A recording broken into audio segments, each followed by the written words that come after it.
Let's turn now to those devastating storms that slammed the South over the weekend. At least 22 people were killed after tornadoes touched down in Mississippi and Alabama. These before and after photos from the small town of Rolling Fork, Mississippi, show the enormous power as the twister destroyed everything in its path. CBS's Omar Villafranca is there tonight. The deadly storms dropped golf ball-size hail and brought tornadoes that left a path of destruction from Mississippi to Georgia. This church was demolished, but the pastor says their spirit isn't broken. God's got a purpose. God's got a plan. One person was killed in Alabama. The storm pounded the town of Florence, toppling trees and damaging houses. While in Mississippi, residents have been cleaning up for 4 days after a powerful EF4 tornado tore through Rolling Fork Friday night. Tracy Harding and 7 other people took cover in her restaurant's cooler seconds before the tornado struck. It was chaos.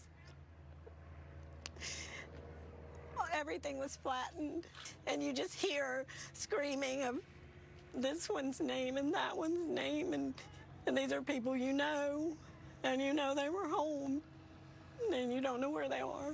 The weekend tornado was the most powerful in Mississippi in 3 years. It left a 59-mile-long path of destruction through multiple counties and was on the ground for over an hour. You had Miss Lynn's house. 32-year-old Jeremy Grayson still remembers where his neighbors lived, even though most of the homes here were obliterated. You grew up here? Yeah, at the hospital to here.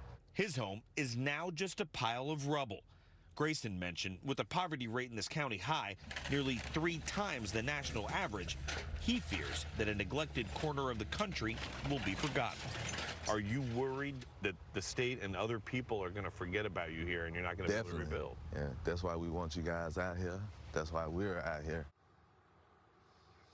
3 shelters are open for anyone who needs a place to stay. President Biden issued an emergency declaration, which should help free up money so they can rebuild homes like the ones behind me and businesses, but it'll take months, maybe even years, before they fully recover. Norah? Omar Villafranca, who's been there all weekend for us, thank you so much.